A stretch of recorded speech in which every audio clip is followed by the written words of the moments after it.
അങ്ങനെ ഒരാഴ്ചത്തെ ഇടവേളയ്ക്ക് ശേഷം വീണ്ടും തിങ്കളാഴ്ച രാവിലെ തിരക്കുകളിലേക്ക്. അപ്പോൾ രാവിലെ ഞാൻ എണീറ്റ് വന്ന വഴി തന്നെ പാത്തുവിനെ വിളിച്ചെണീപ്പിക്കുകയാണ്. അപ്പോൾ പാത്തു ഇന്നലെ നേരത്തെ ഉറങ്ങിയിട്ടുണ്ടായിരുന്നു, അതുകൊണ്ട് നല്ല മൂഡിൽ തന്നെയാണ് എണീറ്റ വഴി തന്നെ അമ്മൂമ്മമാരുടെ അടുത്തോട്ടാണ് വരുന്നത്. എന്തൊക്കെ ഫുഡായെന്നൊക്കെ അറിയാൻ വേണ്ടിയിട്ടാണ് കേട്ടോ കിച്ചണിലേക്ക് നേരെ വന്നിട്ടുണ്ടായിരുന്നത്. തലേന്ന് തന്നെ അമ്മൂമ്മമാരോട് പറയും എന്തൊക്കെയാണ് വേണ്ടതെന്ന്, അതനുസരിച്ചിട്ട് അവരെ കൊണ്ട് പറ്റുന്നതാണെങ്കിൽ ഉണ്ടാക്കും, അല്ലെങ്കിൽ പറയും അതുണ്ടാക്കാൻ അറിയത്തില്ല, അമ്മ പിന്നെ ഉണ്ടാക്കി തരും എന്നൊക്കെ പറയും. അങ്ങനെ ഞങ്ങൾ എണീറ്റ് വന്നപ്പോഴത്തേക്കും അവരുടെ കുക്കിംഗ് ഒക്കെ ഏകദേശം കഴിഞ്ഞിട്ടുണ്ടായിരുന്നു കേട്ടോ. പനീർ ഫ്രൈ ചെയ്യുന്നുണ്ട്, രസം വെച്ചിട്ടുണ്ട്, പിന്നെ അതുപോലെ ദോശയാണ് രാവിലെ ബ്രേക്ക്ഫാസ്റ്റിന്. അപ്പോൾ അതിന് വേണ്ടിയിട്ട് ചുമല ചമ്മന്തിയാണ് പാത്തുവിന് ഇഷ്ടം, അതിന് ചുമന്ന ചമ്മന്തി ഉണ്ടാക്കിയിട്ടുണ്ട്. പിന്നെ ഇതാണ്ട് നല്ല അവിയലും റെഡി ആയിട്ടുണ്ട് കേട്ടോ. അങ്ങനെ ഏകദേശം കുക്കിംഗ് ഒക്കെ കഴിഞ്ഞിട്ടുണ്ട്. അപ്പോൾ കഴിഞ്ഞ ഒരാഴ്ച അമ്മ ഒറ്റയ്ക്കായിരുന്നല്ലോ പാത്തുവിനെ സ്കൂളിൽ വിട്ടുകൊണ്ടിരുന്നത്. ഇപ്പം പിന്നെ രണ്ടമ്മമാരും കൂടെ കൂടിയിട്ടാണ് രാവിലെ എഴുന്നേറ്റ് ഓരോ പണികൾ തീർക്കുന്നത്. അമ്മമാർക്കാണെങ്കിലും ഓരോ വയ്യാഴികകളൊക്കെ ഉണ്ട്, പിന്നെ രണ്ടുപേരും കൂടെ ആകുമ്പം അങ്ങനെ മാനേജ് ചെയ്ത് പോകുന്നു, പകുതിയൊക്കെ ചെയ്യുമ്പോഴത്തേക്കും ഒരാശ്വാസമാണ് കേട്ടോ. പിന്നെ ഉണ്ടല്ലോ, നിങ്ങളെല്ലാവരും പറഞ്ഞ പോലെ ഇന്നലെ ഞാൻ കുറച്ച് നേരത്തെ മരുന്ന് കഴിച്ചിട്ടുണ്ടായിരുന്നു.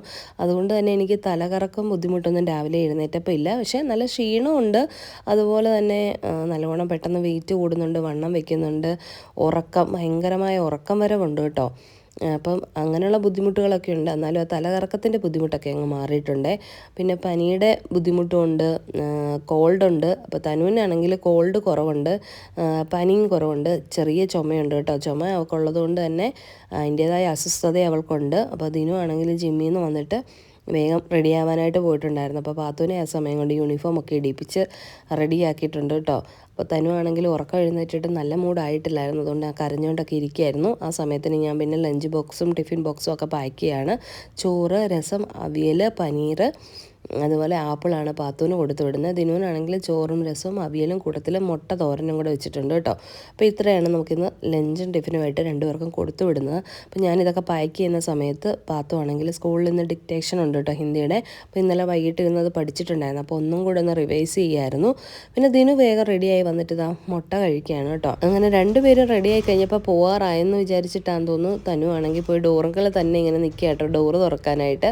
അപ്പോഴേക്കും പിന്നെ രണ്ടുപേരും റെഡിയായി ഇറങ്ങിയിട്ടുണ്ടായിരുന്നു. ഇവിടെ ആണെങ്കിൽ നല്ല കാറ്റും തണുപ്പും ഒക്കെയാണ് കേട്ടോ. ഒരു ദിവസം നല്ല തണുപ്പാണെങ്കിൽ അടുത്ത ദിവസം അത്രയും തണുപ്പില്ല, പക്ഷേ ഭയങ്കര കാറ്റാണ്. അങ്ങനെ ലിഫ്റ്റൊക്കെ വന്നു കഴിഞ്ഞപ്പോഴത്തേക്കും രണ്ടുപേരും കൂടെ പോകാനായിട്ട് ഇറങ്ങിയിട്ടുണ്ടായിരുന്നു. അപ്പോൾ എന്തായാലും തനു മറന്നിട്ടില്ല, തനു പതിവ് പോലെ തന്നെ ഒരു കരച്ചിലൊക്കെ പാസ്സാക്കി.